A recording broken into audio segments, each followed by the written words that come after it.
Well, greetings, everyone, and welcome to a very special online event. It's called Journey to the Ancestral Realm to Rediscover Your Hidden Wholeness. Find true compassion and clarity for yourself and others with the wisdom of your ancestors. My name is Stephen Dinan. I'm the founder and president of the Shift Network, and I'm always delighted and blessed to get to spend some time with our featured faculty member today. Her name is Rabbi Dr. Tirzah Firestone. She's a Jungian psychotherapist and award-winning author. She's taught a number of Shift programs, and she just really has such a depth of wisdom, particularly in applying how do we relate with our ancestral lineage in a really transformational way so that we are transmuting what we've inherited and evolving it to the next level and benefiting from the blessings. And she does this in a way that really draws from multiple traditions in a way that I think you're going to find fascinating. So you're in for a treat today, and welcome, Tirzah, to today's program. Thank you so much, Stephen. It's a delight to be here with you again. Great. Well, I want to let everybody know up front that we are going to not just have today, but have a chance to go much deeper into this subject area with Tirzah's brand new program. It's called Wellsprings of Wisdom, and it's going to go deeper into the ancestral healing work. We'll share more about that towards the end of the hour. So Tirzah, let's begin our journey today with a little bit about your journey into the work of ancestral wisdom and ancestral healing and what really propelled you on this path. Yeah, thanks so much, Stephen. I've been thinking a lot about this and how so often a person's most passionate work is autobiographical. It's fueled by our own lives. And that's certainly the case for me. My inquiry into healing intergenerational trauma began as a personal quest, as a need really to heal my own self and my own family, to understand the bigger picture. Just a little background on me. I was born in the 1950s when the aftershocks of World War II were still very heavy in the air. My mother had made it out of Nazi Germany really barely in 1939 as a teenager, but 95% of her family did not. She never spoke directly about all the scores of cousins, uncles, and aunts who perished. But it was clear she was unsteady. My American-born father and she met and fell in love right soon after she arrived on the States. And then he was enlisted, ironically, to go back to Germany. And there he was stationed and sent into the liberation in 1945, the liberation of Bergen-Belsen, one of the concentration camps. And again, like my mom, he never spoke of this or told us what he saw. My parents, like many trauma survivors, were trying to spare their children the trauma that they went through. But after his death, we found locked away in the back of his metal filing cabinet a file folder filled with the photographs he took at the death camp and the things that he saw. And when I saw that, this is after he had already gone, all the lights went off. I got it. That's the reason he was the man he was. That's why he was so volatile. That's why he was just eruptive. That's why his politics were so dogmatic and he was so clenched in his parenting. And same thing with my mother. When I learned about her trauma that she kept secret, why she was so unpredictable, why she was so emotional.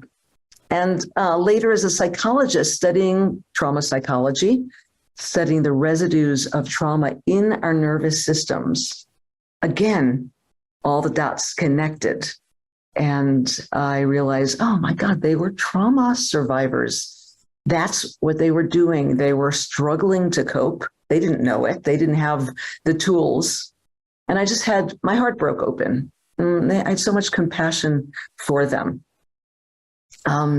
Later, I became a rabbi, counseling myriad families and leading rituals for families at the threshold of all different thresholds of life. And that too was extremely instructive to me. I often worked with 3 generations for over a period of time, sometimes 4 generations in a family. And that too was so amazing it clarified to me that we are not atoms in space, just isolated beings. We belong to a webwork a socio-political ancestry. We may be individuated beings, as Jung says. We may be differentiated. We may be our really unique selves, but at the same time, we belong to a much bigger fabric. And sometimes we struggle with our own lives, our anxieties, our shame, whatever it is, our feelings of scarcity or despair, to name just a few examples. But we're really rooted. Often those things didn't begin with us. We're rooted in the generations that came before us and the unfinished stories of their lives, of our ancestors' lives, the epigenetic transmissions that came to us through them. So much more to say on that, but that gives you a little thumbnail sketch of my background and why I'm here. Yeah, well, thank you for sharing that. And that's definitely obviously very intense inheritance on your parents' side. And so you're kind of, I think you're opening up this possibility, the web work you're talking about. I wonder if you can share a little bit more about how, thinking of it from a spiritual standpoint, not just as sort of like an inheritance that sort of, we're kind of in a way pushed by the patterns of our ancestors, but Right. that it's very much still a living reality that we can tap into in many ways. And maybe just share a little bit more about that frame, how the ancestral realm is sort of present to us in a way that goes beyond just a biological or psychological inheritance. One of the things that occurred to me, I'm so glad you asked that, because after I wrote my book, my last book, Wounds into Wisdom, I had no idea that this was going to break forth, or that it would dovetail with a sort of this global movement of interest in intergenerational trauma healing and ancestral healing. And one of the things that I have learned that has so surprised me is the actual reality, the presence, the life force that the ancestors have. And I could tell you so many stories about the synchronicities. It's almost like the ancestors are just behind the veil, so to speak, just pushing various events, just pushing us toward this intergenerational healing. They want this from us. I feel like the other generations are the wise and the well ancestors are wanting to help us. They're wanting to bless us. They're wanting to goad us because, we could just say parenthetically, it's a much longer topic that our world is all of the unmetabolized traumas and historical traumas from so many ethnicities around the world. The bill is coming due. The debts are coming due now. There's been a kind of a snowballing of unprocessed pain, really. And this, to me, that's part of what we are feeling in the world right now, this pressure. It's almost an urgency to do our work. I love the way you talked about that. And so it almost sounds like that on the other side of the veil, that there's part of the encouragement or the push is that it's not possible to fully do that work from the other side. So there needs to be kind of a collaboration, it sounds like. Exactly. It is a collaboration.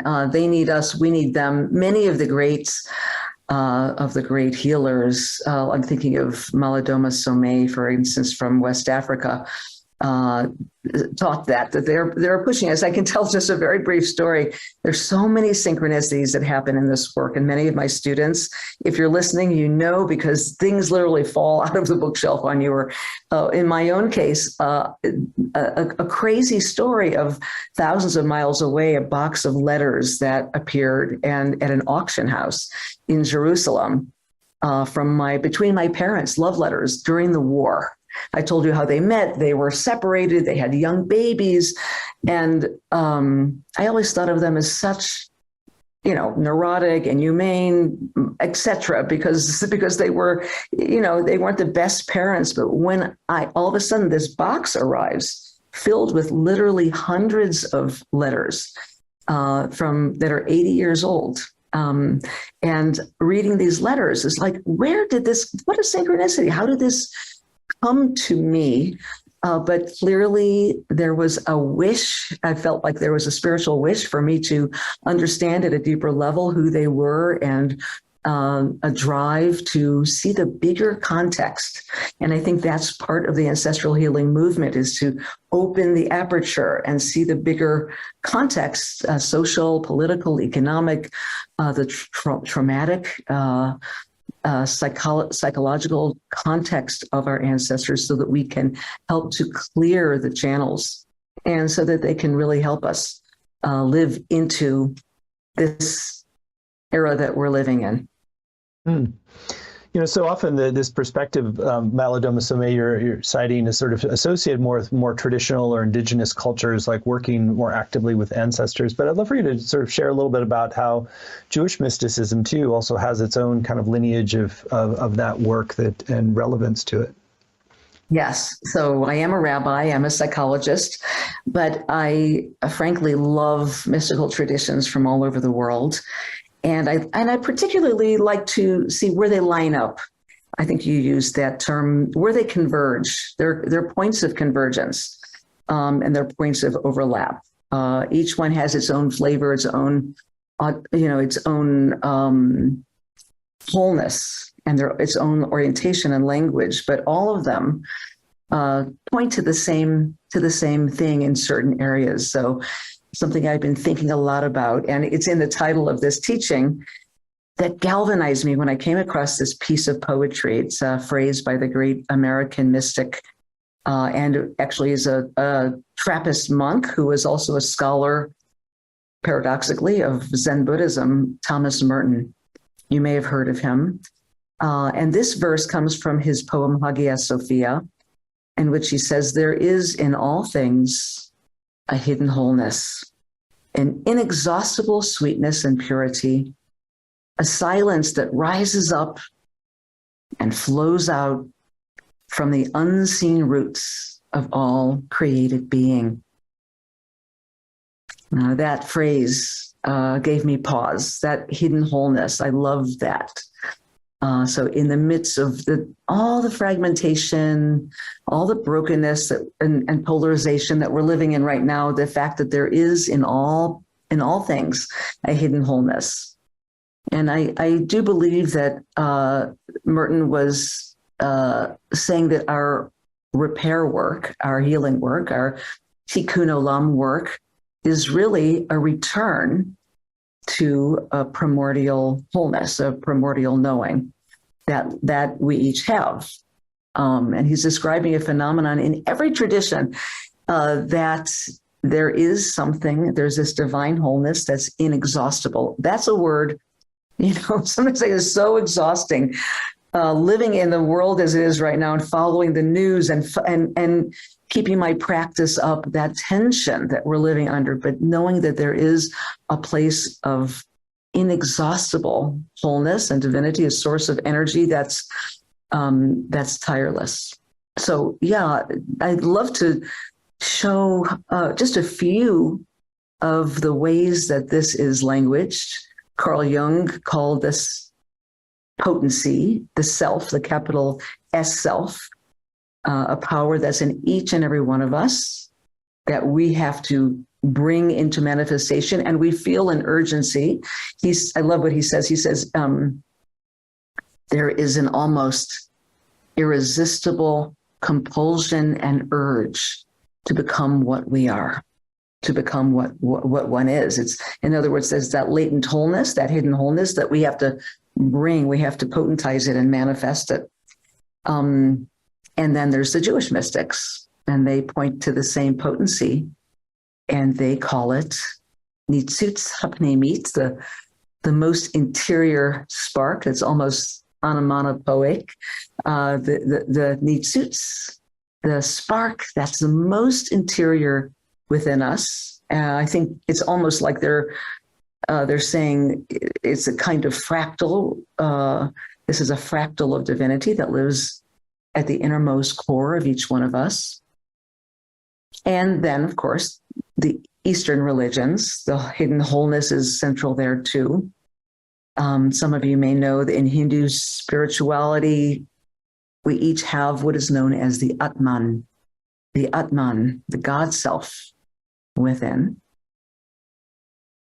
And we're always referring and always aligning with that knowing self, that God self. And the one that I think is the most enigmatic, you could say, is in Zen Buddhism.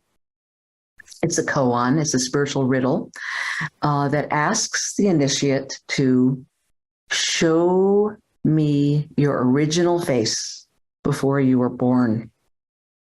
Show me your original face before you were born. Just take that in for a moment. It's a great riddle, isn't it?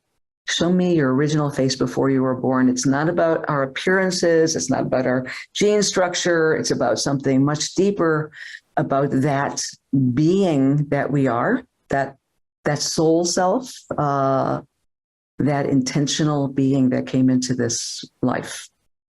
So then the question is, how do we find that? How do we refine, reclaim, return to that original inner spark, that original face? How do we access the self, the capital S self, that hidden wholeness, as Thomas Merton called it? Because we have that sense that just as with alchemy, there is the philosopher's stone.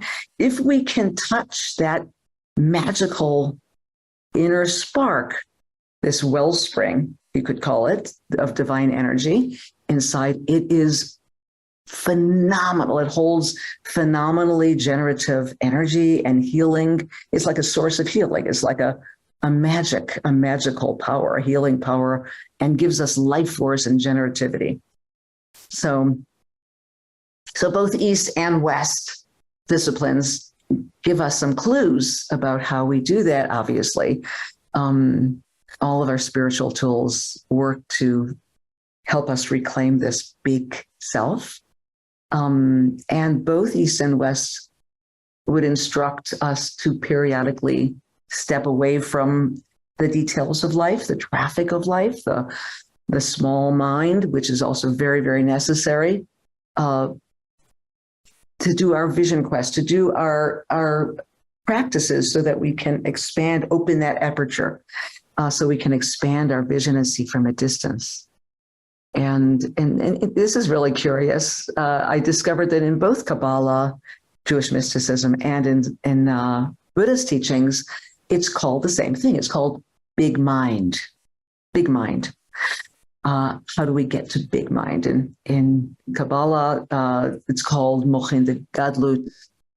But from big mind, from that sort of expansive view, we can step back from our ego's sort of ambitiousness or competitiveness or all the rifts that go on, all the little, the stuff of life, to feel into that larger tapestry.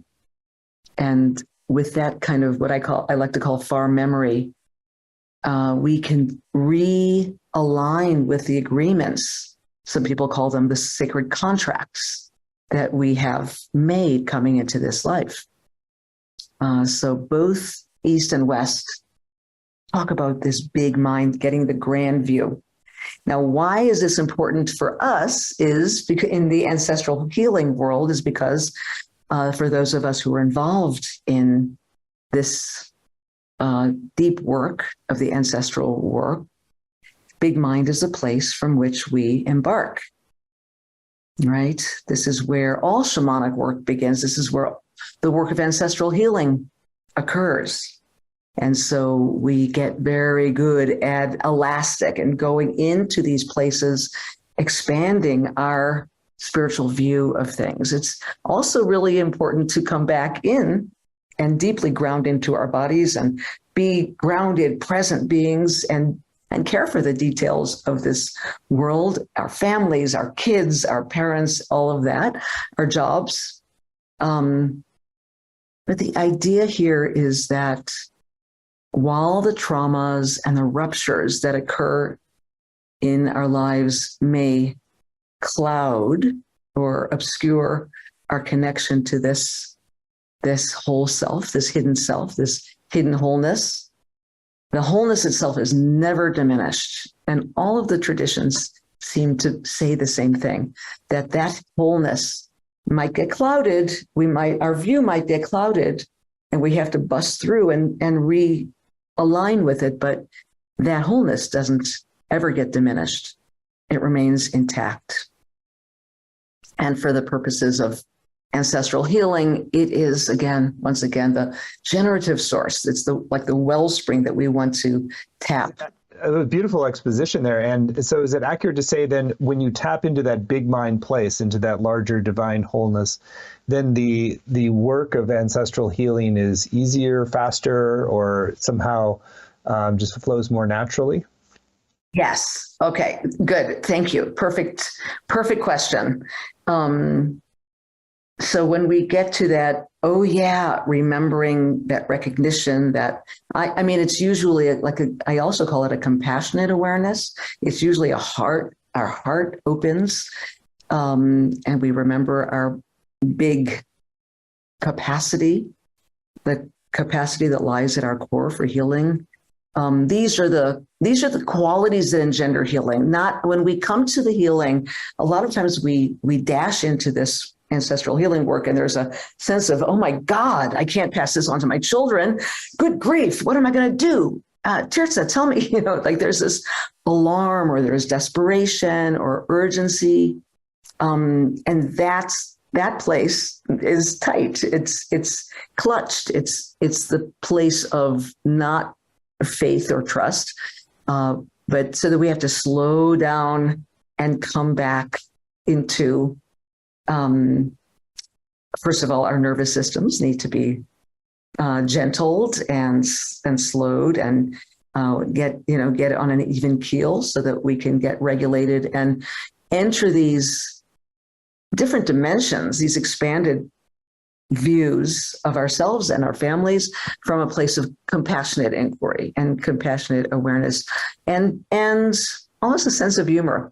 Oftentimes there's humor. There's a sense of beaming. There's a sense of, just like that it's numinous is a word we use in the Jungian field, a place that's it's divine. It feels exquisite. And so we don't go to these places from a place of, from a mental space of, oh my God, that. And it's more, I remember now. I remember who I am. And so, and it's much more fun. I think that sets a really great context to do an experiential. I know you wanted to really take us into the heart of this in today's time together. I'd love to. I would just love to. Good. And if our listeners are willing, please let's do this. Let's take a few minutes to really drop in. And so if you would turn your cell phone off and close the door if you need to. If you're seated, you can literally lean back into your seat and feel your back body. In some of my yoga teachers teach that the back body is the ancestral body. That's the place that we want to make sure is relaxed. There's a lot of wisdom in the back body. So you can also do this lying down, but please don't fall asleep. And let's just try this for fun. We're talking about having good humor to release the stress of the day. Well, I want to invite everyone, just breathe in, hold it for a minute, and scrunch up your face. 1, 2, 3, and then release. And open your jaw, open your eyes. Let's try that again. This time I want you to breathe in and hold and scrunch up your shoulders toward your ears and your face, your tongue, your jaws, your eyes. 1, 2, 3, and release. Good. And really let go. Feel the waves of relaxation. And sometimes amplifying our stress. You can do it one more time in your own time. If you'd like, this time add your fists, shoulders, elbows, tight belly. 1, 2, 3, and release. Ooh. Okay, beautiful.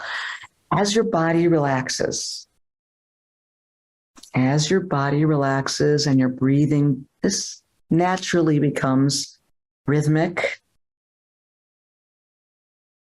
Your mind will stay clear and alert. So your body relaxes, but your mind stays sharp so that you can follow my words as I guide you.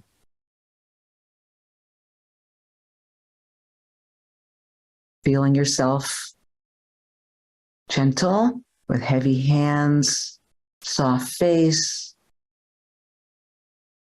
I want you to find yourself now in your mind's eye, walking down a sunlit corridor. Now, maybe nighttime, wherever you are, your physical body is, but in your mind's eye, you are now walking down a sunlit corridor. To your right and to your left are beautiful vines, leaves, flowers are growing. It's very pleasant, very comfortable. The air is just right. There's a light breeze on your skin.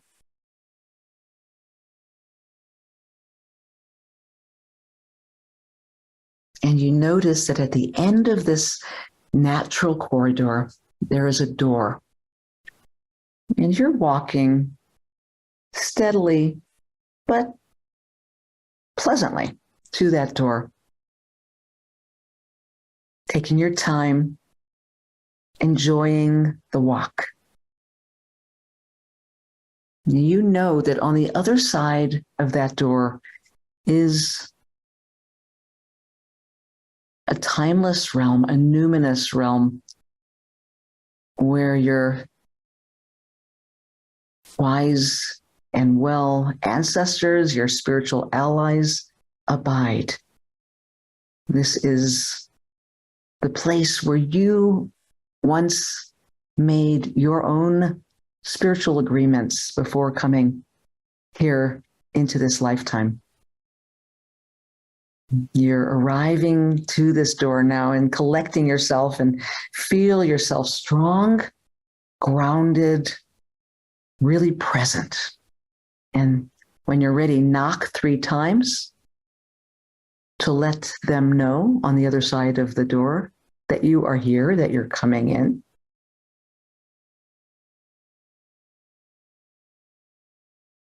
And when you're ready, push open the door.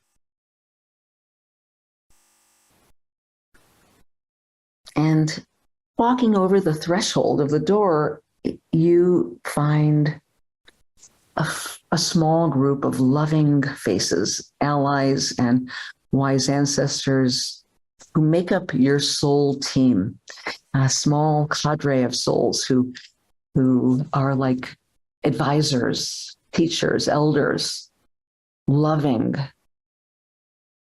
beings. You may not know them, or you may recognize 1 or 2. The point is their love for you. The point is their knowing of you. These are the souls that hold a picture of you before you were born.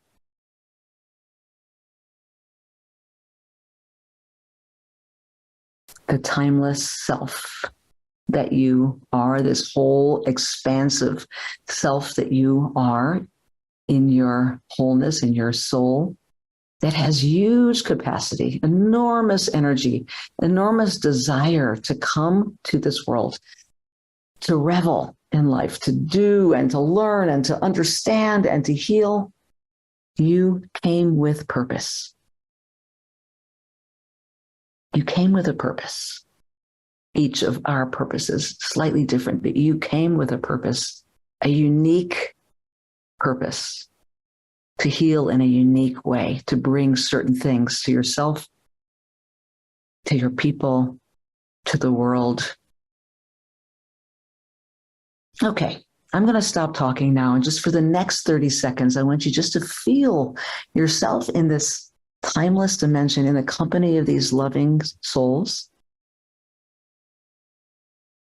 And allow yourself to be surprised by what you feel, what you hear, what you remember.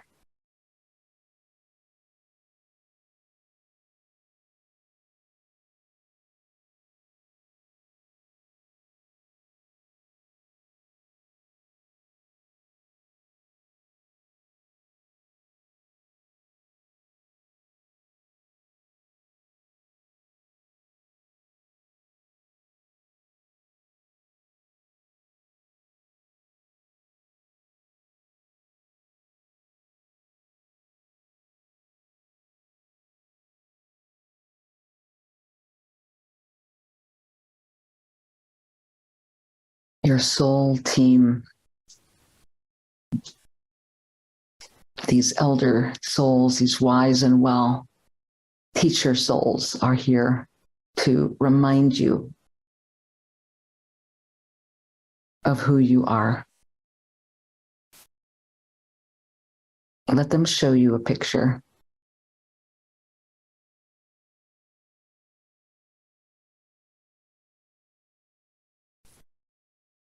And when you're ready, very gently feel them bowing and beaming in your direction, sending you back with blessings, sending you back with yes. Yes, you can.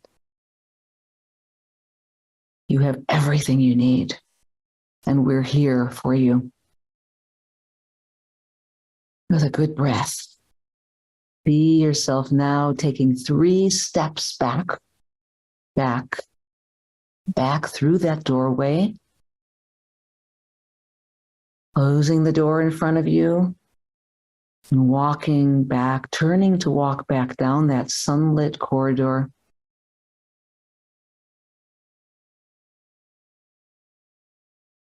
Taking you back fully into this moment in time and space together with all of us here, with people from all over the world doing the same work, remembering our hidden wholeness, realigning with our spiritual allies on the other side to do the most we can do, to go to the limits of our longing while we are in this body, while we are in this world. Would you wiggle your toes and wiggle your fingers, and please rub your hands together. Feel a little bit of energy and warmth in your hands, and then place that warmth somewhere on your own body to bring yourself back into presence.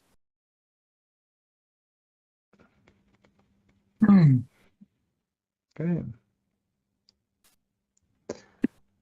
Thank you. What a beautiful process, and really connected with my grandfather, who I hadn't spent much time connecting with, and just feeling sort of the Irish lineage and some of the existential fears there that manifest for him. He had a tuberculosis encounter when he was young, and he was very afraid of illness and dying. And so there was like, it was just kind of like a transforming that of sense of like, really feeling secure and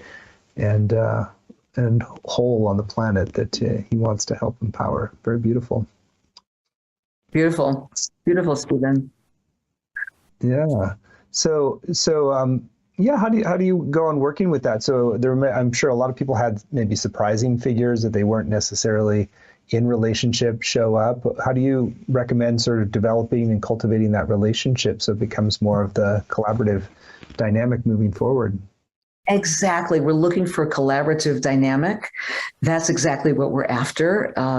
That's what we do in my courses, is deepen and carve out these relationships. And again, when we do that, when we turn to face and honor these very living beings who want to help us, these wise and well allies who want to help us. Now, they may not, also, I want to say very clearly, they may not necessarily be in your bloodline. They may be historical figures or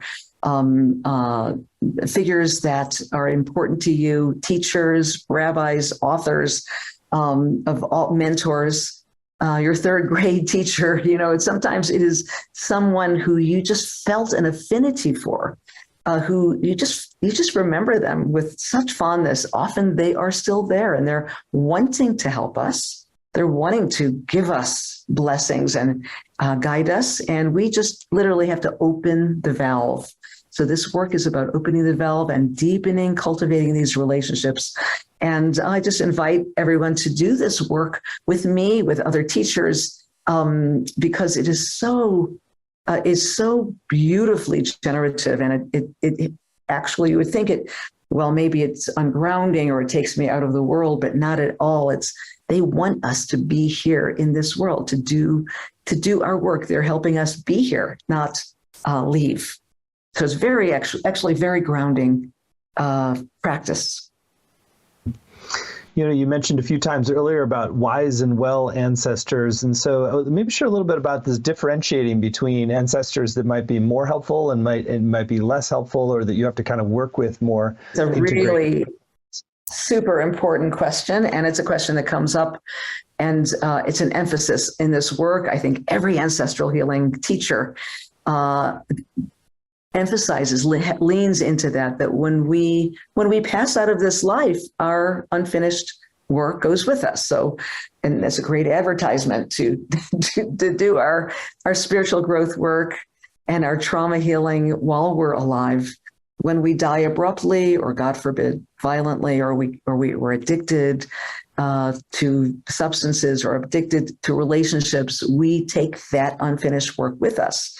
So that is not a wise and well person. That is somebody who is going to continue working to refine their soul on the other side.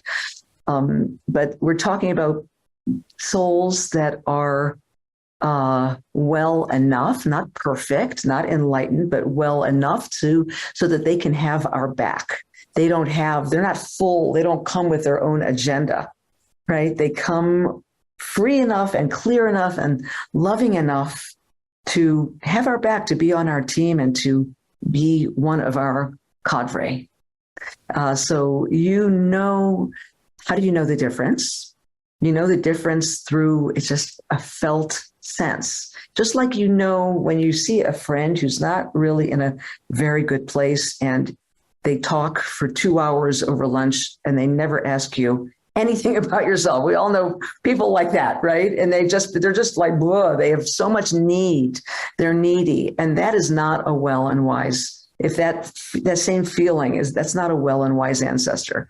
We're talking about relatives, teachers, mentors, historical figures who are bursting to help us achieve what we came to achieve in this lifetime, to accomplish and to help life on Earth, to help in the climate chaos, in all the social issues that are upon us, and all the family healing that we need to do. So you will know the difference.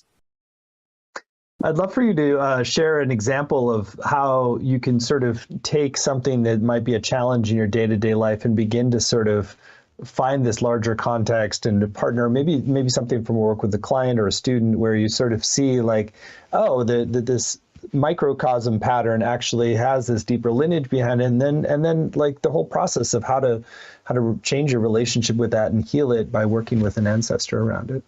Absolutely. I mean, there's so many examples of working with, let's say, for example, someone who has a deep complex around a fissure or a wound, around being excluded, always being on the outside, has inclusion-exclusion issues, always feels like they're the other.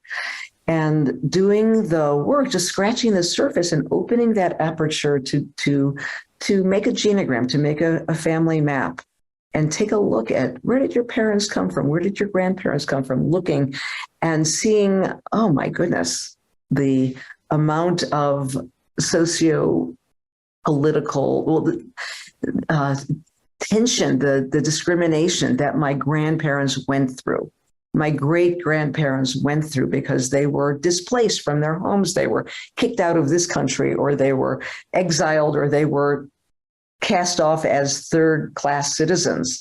And understanding all of a sudden, oh my gosh, I heard this story from my grandmother. Yes, my grandparents went through that kind of othering. We call it alterity. Now there's a fancy word for it, but they were othered. They were discriminated. They were always on the outside.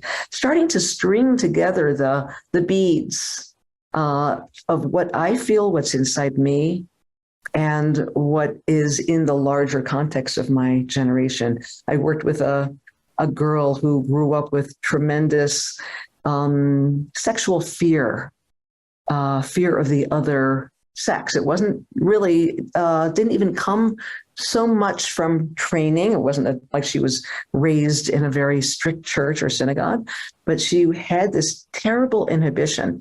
And it turned out that when we did this work, her grandmother, she recalled a story about her grandmother coming over on the boat to Ellis Island from the far shores of Europe, of Eastern Europe, had been violated on that boat, and that she came as a beautiful young woman like this, all clutched, and proceeded to have a family, but that unworked trauma passed down to the third generation, and that student was given the opportunity to break open that trauma and heal it once and for all, so that it didn't keep passing down into future generations. Those are just a couple of examples of stories and the work that I hear all the time when people start to look at the larger context of their families. You want to talk a little bit more about how that leads to more compassionate awareness of the different parts of ourselves and even our inheritance. And so a lot of times if we've inherited some trauma or challenge from our parents, there's still a lot of negative charge around that. And sometimes that doesn't help to kind of reside in the sort of big mind, God self place. Yeah, I find it actually the opposite. When I step into my ancestors' shoes, and also in our journeying to the ancestral realm, when I face them and honor them for the lives they've lived, when I literally enter their zone, enter the other zone, the ancestral zone, and face my grandfather, who had a horrible temper and took it out on everyone. But when I face him and see his vulnerability, when I feel him, when I can honor his life and what he went through, something breaks open. It's like, how can I say this? It's easy to hate and it's easy to be angry, but then we meet someone face to face and eye to eye and heart to heart and feel their profound human vulnerability and what they went through. I think that never fails to break the heart open with compassion. And we can lay down our belief about them, our judgments about them, our stiff shoulder about them. Does that make sense? Mm-hmm. It's beautiful. Yeah, it makes a lot of sense. Well, there's just so much that we can explore in this area, and I just feel so kind of like warm and open and just really connected when you're speaking. So, but I also want to spend some time talking about how people can go further in this work and how they can really create real healing in their ancestral lineage and a whole different relationship with the presence and guidance and collaboration of our ancestors. So let's talk about that. So we're super excited that Tirzah has agreed to partner with us on a brand new program. It's called Wellsprings of Wisdom, Deep Ancestral Healing Through Jungian Archetypes, Ancient Mysticism, and Trauma Science. So it really does offer this unique confluence of these, a more Jungian psychological perspective, the more kind of mystical, kind of global mysticism, but also sourced from Kabbalah and Jewish mysticism as well, and trauma science. So it's a unique combination of elements to access this deeper wisdom in yourself and ultimately your own wholeness in collaboration with your ancestors. So you can find the course laid out in detail at ancestralwisdomcourse.com, ancestralwisdomcourse.com. There are no prerequisites for this, so it's really just if you're intuitively guided to move forward. And Tirzah, I'd love for you to share in your own words, really the bigger why of this course, like why do this work and how do people's lives change and why are you offering this? And then I'll go through the modules and give a little preview of what's coming in each. Yeah, I'm super excited about this particular course because I'm bringing together 3 different strains of my love, my passion. This course is for veterans, we should say, people who've been studying with me and are or with other ancestral healing teachers, but also for beginners, because you will get a lot at the level that you are at. Yes, like Stephen said, this is ancient mystical wisdom traditions, Hebraic, and as well as other ancient traditions, brought together with very cutting edge trauma science and polyvagal theory and archetypal psychology. And it's Jungian psychology through, this is also very new for me and something that I'm so excited. I've been studying for years, is the Tarot. Because the Tarot, the major arcana of the Tarot deck, some of you may know, or if you don't know, it doesn't matter. It's okay. It can be totally new for you. I have 22 archetypes, and we'll be drawing on those and bringing them to life to do this ancestral healing work. Well, we certainly share your excitement, and it's very palpable. So Module 1 is called Journey to the Ancestral Well. Discover the foundations of ancestral healing to begin your hands-on healing work. And I should mention that you can find this at the URL ancestralwisdomcourse.com, ancestralwisdomcourse.com. So Module 1, you want to share more about that? Yeah, Module 1 is setting out the foundations of our work in each of these 3 well springs. We call them 3 wells of wisdom, and what each of them are, what are the terminologies that are going to be used, and also this is the time when we are initiated into the ancestral dimension, so that you can begin your deep dive into these deep, profound resources. And getting to know what is setting out your own intention for your healing, your personal healing, your family healing, your lineage healing. Module 2, Liberate Yourself. Explore primordial shame and receive the medicine that cures it. Yes, in the second module, we are going into I don't want to give too much away, but we're delving into the archetype of the cave with a very old teaching tale about the power we hold to heal our ancestral shame and study it. What is shame and how it comes through to us, how it impedes our being, our capacious selves, our huge divine selves, how it clouds us. So here we're going to be also begin going into the Tarot deck, and we're going to venture again, using some archetypes from there, venture into the ancestral dimension to begin our journey. Module 3, metabolize the trauma of your family line with the snake of ego and the magic that tames it. Intriguing title.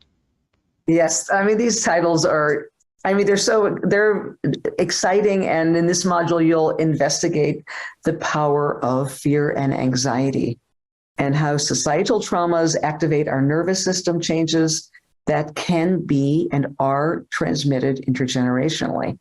So we're going to talk about the how to move away and out of, how to transmute really our fear and anxiety and turn it into power, to personal power, willpower. Module 4, Angels of History, Ritual Practicum 1. Okay, so in this course, Stephen, there are 2 ritual practicums, and anyone who's ever studied with me knows that my teaching is always experiential. So every module, every class has a small guided ritual with it, but there are going to be 2 modules in this course that are dedicated to doing this deep, deep work. And in this first ritual practicum, you'll be guided, I will guide you into the numinous ancestral dimension using the archetypal powers that we have been working on in the first 3 modules. And we're going to start getting to work on our intentional purpose. So every participant in the course is going to bring with them a nut or a knot of personal area that they really want to open and transmute. And so we're going to go to work. Module 5, Stop the Hungry Ghost of Addiction with the Force that Dispels It. Okay. And because trauma needs to resolve itself, it can act like what Buddhists refer to as the hungry ghost that feeds on us and goads us into these repetitive patterns. And we're going to look at that through the nervous system, through trauma science. We're also going to look at how historical traumas build over time, creating what is called, I'm using the term pain body. It's an Eckhart Tolle term.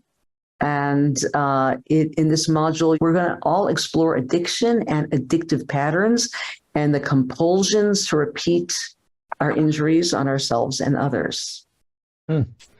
Fascinating. So module 6, explore the dry riverbed of loss and the tears that carry the ancestors into the next world. You have a knack for titling. I love this. I know. And then this module, they're going to do, this is some, this course has real gravitas. It's really, you're going to work. This is going to be life-changing. In this module, you're going to encounter the state of emotional numbness that comes often at the heels of trauma, when traumatic experiences and grief has been avoided or deferred. And we're going to study that through the tarot. We're going to study that through the nervous system, and we're going to look at how we can reverse this pattern ancestrally in our own bodies, but also the numbness, the emotional numbness that may have come through our ancestors. And finally, module 7, ritual practicum 2, initiation into your sacred clarity, purpose, and healing powers. Okay. So module 7 is our grand finale. It's also a ritual practicum. And in this one, we will close the journey, this amazing 8-week journey, with a really deep guided ritual in which you will go into that ancestral realm. You will experience your essential self in its highest manifestation, and you'll be guided to conduct the healing magic of strengthening your family's life-giving patterns and deactivating, this is really important, deactivating your family's negative ones. Now, by family, I mean all your community, your loved ones, not necessarily your bloodlines. And most importantly, you'll see your own sacred purpose very, very clearly, and reclaim and realign with your original calling. Beautiful. What an awesome program. And I just know people are going to have such a life-transforming journey if they choose to go with you. So again, the whole program is laid out in detail at ancestralwisdomcourse.com. I'll share a few other things about it. Not only do you get these 7 90-minute live sessions that we've just described, you're going to get time to ask your questions directly. You also get recordings, video and audio of every session, as well as word-for-word transcripts, which are really helpful to go back and study and highlight. There's weekly exercises and practices for home. There's Facebook community to support and deepen your journey, which often gets very lively and very powerful to participate in. There's also small group time to connect with other participants. And we really find this live interaction really enhances the depth of transformation that you go through. And on the page, you'll see a number of extra bonuses to really enhance your journey as well that are special editions. There's a webinar with Tirzah from the Stop Depression Summit called The Role That Unresolved Trauma Plays in Depression. I'll share more about that. That was a powerful conference that I participated in, originally begun by Ukrainian psychologists who were trying to reach the people still on the ground and also in the diaspora, Ukrainians who've been displaced all over the world. And as soon as it came out, it went viral, and there were literally millions of people from around the world. I don't know how many, I think 20-something countries that signed up for this Stop Depression conference. It's just a powerful teaching and really heartful. Fascinating. And also there's on the page you see oracular magic through the tarot with Tirzah. That's a fascinating area. I don't think you've taught on Shift about that before. What are you going to do there? I have never taught on Shift, and I've never had the chutzpah to lead a live oracle reading. And this will be live. Students who sign up are welcome to join me in real time to create a relevant question that we want to ask of psyche, of the divine wisdom about the world, about something that we're going through, about what some events we will decide together. And then I will be doing the oracle, helped by all of the participants, and then read it. So it's the oracular now. It is going to be a magical event. I'm so excited for that. In addition, on the page, you'll see one special bonus that is only available till midnight. And this is our way to encourage you to really tune in now and make a decision while you have the most information and connection with what Tirzah has been sharing. And this is a video conversation with Tirzah and Mirabai Starr, another very popular Shift faculty member. It's called Spirit Salve, a balm for today's oversaturation of news and global traumas. You want to share about that dialogue? Mirabai and I are dear spiritual sisters, and we never know exactly what is going to bubble up from the cauldron that we are stirring, but I know this is going to be good, and it's exactly what the title says. We are all oversaturated with the tensions and the chaos and polarizations of the world around us. And so these are going to be best practices and best wisdom that we have both come onto that help us stay balanced and grounded and here in this world doing the sacred bidding. What a great extra reason to sign up right away to get that extra bonus. You two are awesome in conversation. So again, all the details are at ancestralwisdomcourse.com. We've kept the investment really accessible for this program. It's just 3 payments of $128, or you save 10% when you pay in full with 1 payment of $349. The course is going to start July 5th and run Wednesdays at 1 Pacific, 4 Eastern. But even if you can't make the live times, you can still get the full value with the recordings, the transcripts, and the community as well. And I particularly encourage you to go to the page and read some of the testimonials from some of Tirzah's previous courses. Course brought me closer to the heart of God, phenomenal teacher, finally able to grasp the concept of healing and letting go, gain clarity and peace with a family history that previously made me so uncomfortable. There's just really great testimonials from the depth and beauty of the work that goes on in Tirzah's courses. So you're in for a treat. You're in great hands. It'll be a wonderful experience and really help you release and heal and open to the divine blessing in your lineage in a deeper way. So again, you can find all the details at ancestralwisdomcourse.com, ancestralwisdomcourse.com, and you'll get the special bonus with Tirzah and Mirabai when you sign up by midnight tonight. So Tirzah, we're at the end of our hour together. I just love spending time with you. Just so warm. So the warm wisdom you emanate is just truly wonderful. So any final thoughts that for folks who are considering going deeper on this journey with you into the well springs of wisdom? Yeah, just have a big prayer that the global community, each and every one of you who feel drawn to do this work are able to come and take the leap and say yes, because our togetherness helps to elevate the work and to synergize each other. And I'm just excited to meet you, excited to work with you. It's really intimate and life-changing work. I'm really thankful to the Shift for providing this space, and thankful to all of you for being here. See you soon. Great. Thank you, Tirzah. Many blessings to all of you. And you're warmly welcome to continue at ancestralwisdomcourse.com, and you'll have a great experience. So thank you so much. Thank you.